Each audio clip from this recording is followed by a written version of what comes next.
Hit subscribe, leave a like, and tell me in the comments if you think you could survive a place where even the food has a secret. The body was found at 5:12 a.m. Steam still clung to the stainless steel counters inside the kitchen of USP Coleman II, a high-security federal prison in Central Florida. The breakfast shift had barely begun when an inmate kitchen worker stumbled backward, screaming. On the tile floor, just feet from a row of industrial ovens, lay the lifeless body of inmate Marcus Reed. Reed was face down, one hand stretched toward a fallen food tray. Oatmeal pooled beside him, mixing with a thin line of blood trailing from his nose. At first glance, it looked like a heart attack. That's what the on-duty medic muttered as he knelt beside the body. But when Special Investigative Services Lieutenant Carla Mendez arrived, she noticed something no one else did. Reed's tray wasn't standard issue. In federal prisons, meals are predictable, regulated, bland but consistent. Yet Marcus Reed's tray carried something different. A small sealed plastic cup, unmarked, containing a pale, almost translucent paste. It wasn't on the menu. And it wasn't supposed to be there. Within an hour, the kitchen was locked down. Inmates were herded back to their units. Staff whispered in corners. The word overdose floated through the air like a convenient answer waiting to be signed off. But Reed wasn't a drug user. He was 32, serving time for wire fraud. Non-violent. No gang affiliation. No disciplinary record in 3 years. He worked in the kitchen because he had culinary experience before prison. He used to run a food truck in Tampa. And now he was dead beside an unmarked food item no one could explain. Mendez stood in the kitchen doorway, arms crossed, scanning the room. Industrial mixers. Pallets of powdered eggs. Stacks of processed meat labeled with federal contract codes. It all looked ordinary. Too ordinary. "Who approved this tray?" she asked. The food service administrator, Dennis Halbrook, wiped sweat from his temple. "All trays are standardized. Nothing goes out without clearance." Mendez lifted the sealed cup using gloves. "Then why does this exist?" Halbrook's eyes flickered. Just for a second. And that was enough. By mid-morning, Reed's death was officially labeled pending toxicology. Unofficially, pressure was already building from above. The Bureau of Prisons doesn't like headlines. And it especially doesn't like the words federal prison and mystery substance appearing in the same sentence. But Mendez had seen enough suspicious deaths in her 12-year career to recognize the pattern forming. 3 months earlier, at USP Terre Haute in Indiana, an inmate had collapsed during dinner. 2 months before that, at FCI Lompoc in California, another man was found unresponsive in the chow hall. Both deaths ruled natural causes. Both involved inmates assigned to kitchen duty. And in both cases, witnesses mentioned something strange about the food. Mendez requested internal reports. They were delayed. She asked for surveillance footage from the kitchen. Portions were corrupted. She requested ingredient logs. Pages were missing. That afternoon, she walked the perimeter of Coleman's food storage wing. The scent of bleach and boiled vegetables hung in the air. Cameras lined the ceiling. Freezers hummed behind reinforced doors. Inmates weren't allowed in certain areas without supervision. Yet Marcus Reed had clearance to move between prep stations. And according to the digital log at 4:47 a.m., Reed accessed storage room C. He wasn't scheduled to be there. Mendez pulled the access card report. Reed's ID had opened the door for exactly 3 minutes. 3 minutes inside a room that held federally contracted meal supplements. She headed straight there. Storage room C was colder than the rest of the facility. Metal shelves stacked with bulk items, vitamin-enriched drink mixes, protein fortifiers, medical diet supplements for diabetic inmates. Everything labeled. Everything cataloged. Except one shelf. Near the back wall sat a locked steel cabinet with no visible inventory tag. "Who has access?" Mendez asked. Halbrook hesitated. "That's administrative supply." "Administrative for what?" Silence. Mendez requested the key. Halbrook claimed he didn't have it, which meant someone else did. That night, Mendez called an old contact, investigative journalist Aaron Keller, known for exposing institutional corruption across the U.S. Keller had been tracking federal prison contracts for years, particularly food service providers. When she mentioned the sealed cup, he went quiet. "Carla," he said slowly, "have you ever heard of Nutritional Compliance Management?" She hadn't. It's a subcontractor tied to multiple federal facilities. They provide behavioral diet optimization products. That's their phrase. The contracts are buried inside broader food service agreements. "Behavioral diet?" she asked. "Exactly." The next morning, toxicology results came back. Marcus Reed's bloodstream contained elevated levels of a compound not listed in standard prison meals, an experimental appetite suppressant combined with a mild sedative. Not lethal on its own. But Reed had an undiagnosed heart condition. The compound accelerated his heart rate, then suppressed his respiratory response. A perfect storm. And the sealed cup? It contained a concentrated version of the same compound. Not assigned to any medical file. Not prescribed. Not logged. Mendez felt something shift inside her. This wasn't an accident. This wasn't contraband. This was controlled distribution. She dug deeper into the contracts. Nutritional Compliance Management had active agreements with over 20 federal facilities. Their products were labeled as inmate wellness supplements designed to reduce aggression, stabilize mood, and optimize caloric intake. Reduce aggression. Stabilize mood. Optimize. The language was clean. Clinical. But when she cross-referenced incident reports from those facilities, a pattern emerged: decreased inmate altercations, lower disciplinary write-ups, fewer reported fights, and an uptick in unexplained medical emergencies among kitchen workers. Why kitchen workers? Because they had access. Because they saw the shipments. Because they might notice something wasn't right. Mendez requested shipping manifests from the past 6 months at Coleman. Several deliveries were marked special handling. No ingredient breakdown provided. When she pressed Halbrook again, his demeanor changed. Less cooperative. More defensive. "These supplements are federally approved," he insisted. "They help maintain order." "At what cost?" she asked. He didn't answer. That evening, as the sun dipped behind razor wire and guard towers, Mendez reviewed surveillance from 4:47 a.m. the morning Reed died. The footage from storage room C was missing, but a hallway camera caught Reed entering, and someone else exiting. A staff member, carrying a small insulated container. The timestamp read 4:49 a.m., 2 minutes after Reed went inside. The staff member's badge was partially obscured, but Mendez recognized the gate. Dennis Halbrook. She leaned closer to the screen. Halbrook wasn't scheduled on that shift. He had no reason to be near storage room C before dawn. And yet there he was, walking briskly toward the kitchen, carrying something that looked exactly the size of the sealed cup found beside Reed's body. Mendez felt the walls closing in. If Halbrook was distributing experimental compounds through inmate meals, he wasn't acting alone. Federal contracts don't operate in isolation. Oversight committees sign off. Administrators approve budgets. Someone higher up knew. The question was, how high? Before she could escalate the case, her office phone rang. Internal Affairs. "Lieutenant Mendez," the voice said, smooth and controlled. "You are to cease independent investigation into inmate Reed's death. The case will be transferred to a federal review panel." "On whose authority?" she asked. "On authority above your clearance." The line went dead. That night, Mendez sat alone in her office, staring at Reed's file. A non-violent offender. A man who cooked for others. A man who might have stumbled onto something he wasn't meant to see. She replayed the hallway footage again. Halbrook's face was visible for just half a second as he passed beneath a light.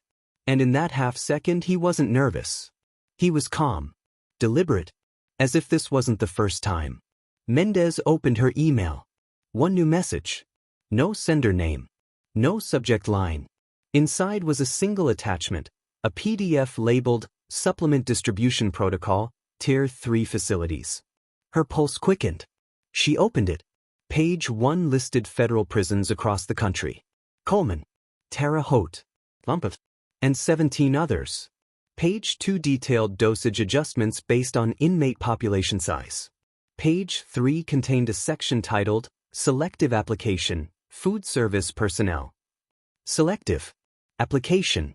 Personnel. Her throat tightened. This wasn't about nutrition. This wasn't about safety.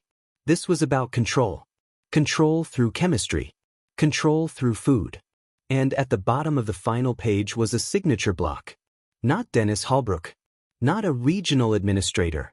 But a name she recognized instantly from Washington briefings. Assistant Director of Federal Operations. Meaning this wasn't a rogue kitchen manager. This was policy. Sanctioned. And implemented across the federal system. Mendez leaned back in her chair, the weight of it pressing down on her chest. Marcus Reed hadn't just died in a prison kitchen. He had died because he discovered the secret menu. And now she had proof that the menu wasn't just at Coleman. It was nationwide. As she scrolled to the final page, one line stood out, buried in clinical language. Phase 2 implementation pending full compliance review. Phase 2. She didn't know what Phase 1 fully entailed. But if Reed died during it, she wasn't sure anyone would survive what came next. And somewhere, in another federal kitchen, before dawn broke again, trays were already being prepared. By the time the sun rose over the razor wire at USP Coleman II, Lieutenant Carla Mendez was already being watched. She felt it before she saw it. The subtle shift in tone when she entered the administrative wing, the way conversations stopped half a second too late. Her badge still worked. Her office was still hers. But something had changed. The anonymous document sat encrypted on a flash drive hidden inside her desk drawer. Supplement Distribution Protocol, Tier 3 Facilities. Signed at the highest operational level. If Phase 1 was chemical compliance through food, then Phase 2, whatever it was, would not be subtle. At 8:17 a.m., her access to the internal contract database was revoked. No warning. Just a red banner across her screen, unauthorized. That wasn't bureaucracy. That was containment. She grabbed her phone and called Aaron Keller. "You said Nutritional Compliance Management had multiple contracts," she began. "They do," Keller replied. "And they've expanded in the last year. New facilities added quietly. Budget increases buried under operational efficiency." "Do you have supplier information?" "Not officially. But I traced one of their shell addresses to a warehouse outside Atlanta." "Why?" Mendez stared at her monitor, replaying the hallway footage of Dennis Halbrook carrying the insulated container. "Because someone inside this prison is distributing compounds not listed on any approved menu." Silence. Then Keller spoke carefully. "Carla, if this is what I think it is, they won't just push you out. They'll discredit you." Too late, she thought. Her office door opened without a knock. Warden Ellis stepped in, flanked by two unfamiliar men in dark suits. "Lieutenant," Ellis said evenly, "we appreciate your diligence regarding the Reed incident. However, the Bureau has determined there is no evidence of systemic wrongdoing." "No evidence?" Mendez asked, voice steady. One of the suited men placed a folder on her desk. "Preliminary toxicology indicates inmate Reed had a pre-existing cardiac condition. The supplement found was part of a federally approved wellness initiative." "Wellness," she repeated. The man's smile didn't reach his eyes. "Designed to reduce inmate volatility. Lower aggression improves safety for both staff and population." "And the deaths at Terre Haute? Lompoc? Coincidence?" Mendez leaned back. "Show me the approval chain." "That information is classified above your clearance." There it was again. Above your clearance. The phrase wasn't about rank. It was about silence. After they left, Mendez opened her personal laptop, not the prison-issued one, and began documenting everything. Contracts. Footage. The Phase 2 heading. At 10:42 a.m., an inmate fight broke out in Unit B. Unusual. Coleman's disciplinary rates had dropped significantly in recent months. Too significantly. Mendez arrived to find two inmates restrained, one shaking uncontrollably. Medical staff moved fast, too fast, injecting something before she could see the label. "What was that?" she demanded. Standard calming agent, the nurse replied. Name. Authorized. Mendez watched the inmate's eyes glaze within seconds. Compliance. But this time it wasn't through food. That afternoon, Keller called back. I found something, he said. Nutritional compliance management isn't just supplying supplements. They're partnered with a behavioral analytics firm. Meaning, they collect data, incident reports, mood logs, biometric scans from prison clinics. Mendez felt her stomach tighten. They're testing outcomes. Exactly. Reduced aggression equals proof of concept.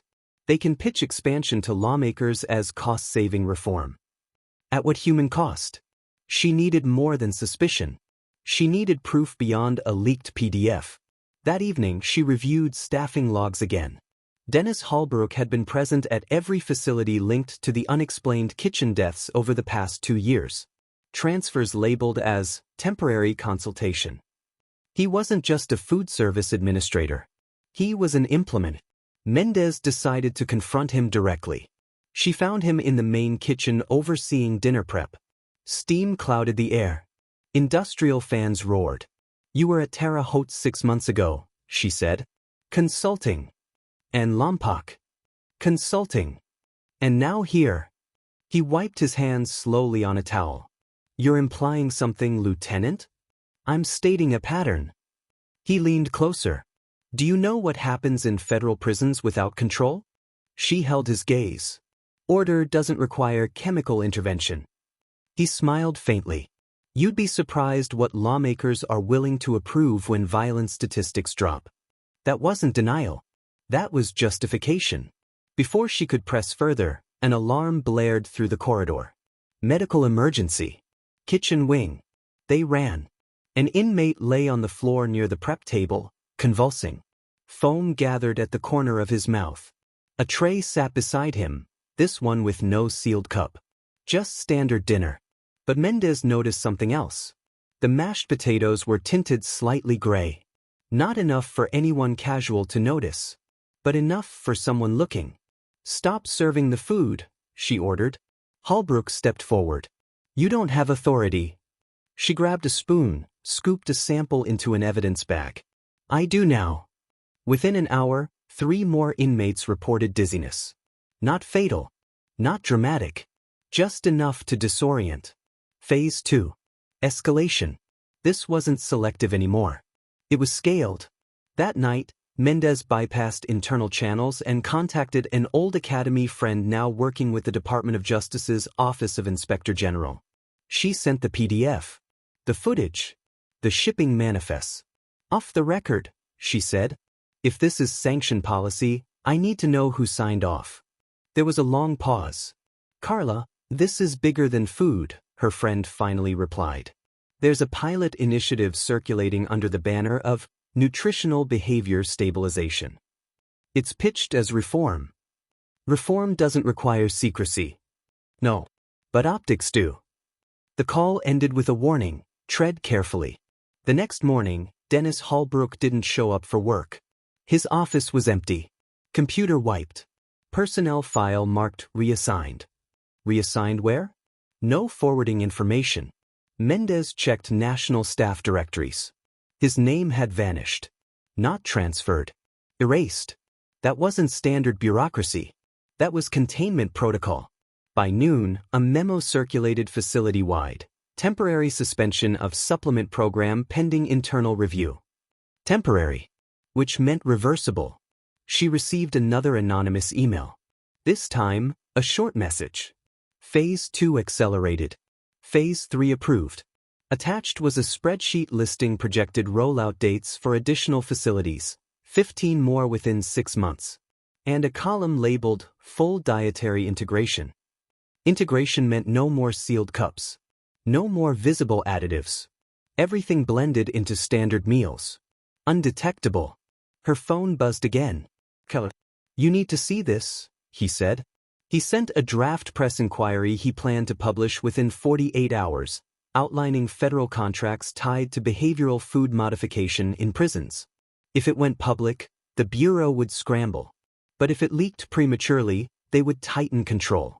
and maybe silence the source. As Mendez stared at the spreadsheet, one entry made her breath catch.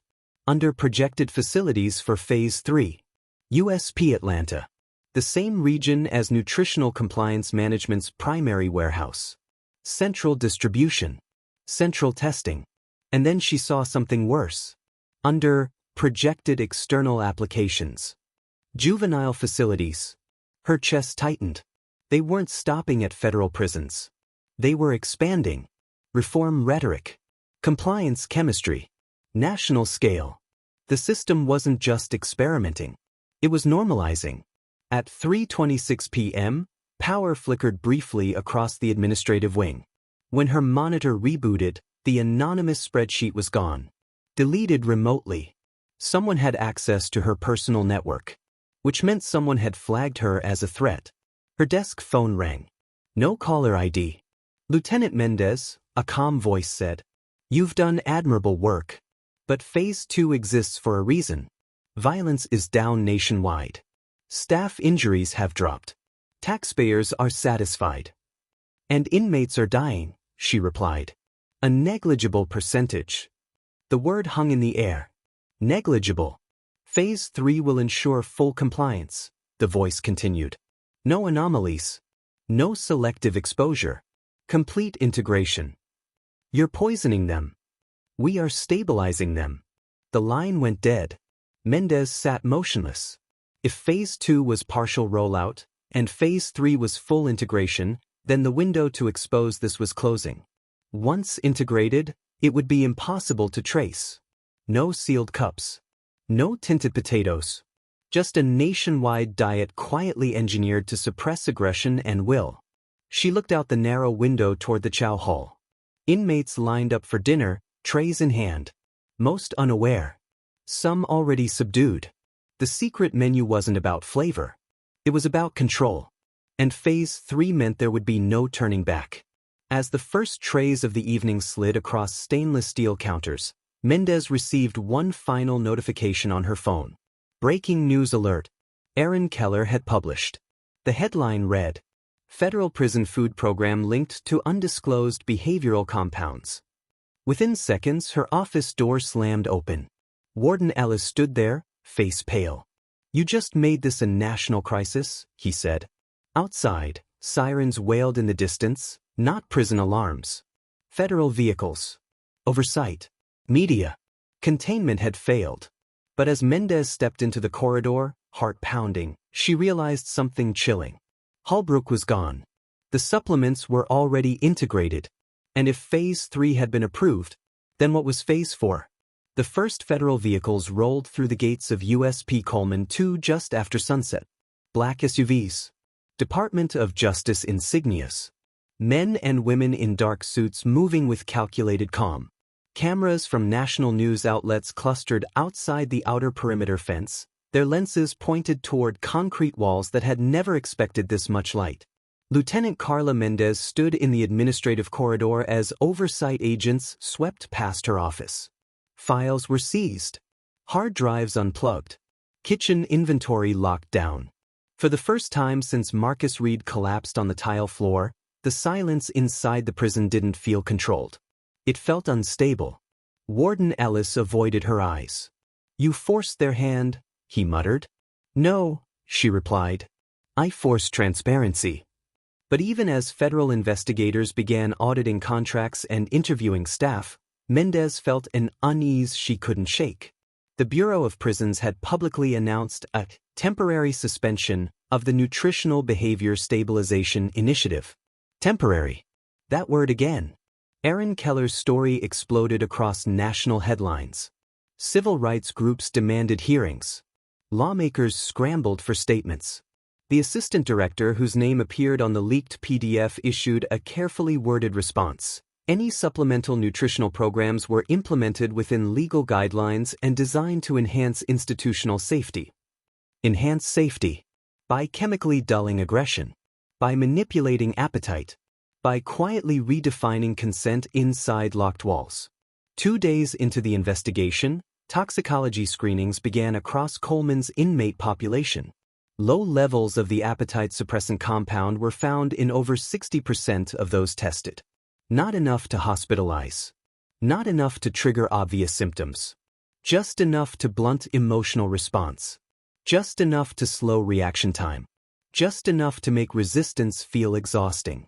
Hit subscribe, leave a like, and tell me in the comments if you think you could survive a place where even the food has a secret.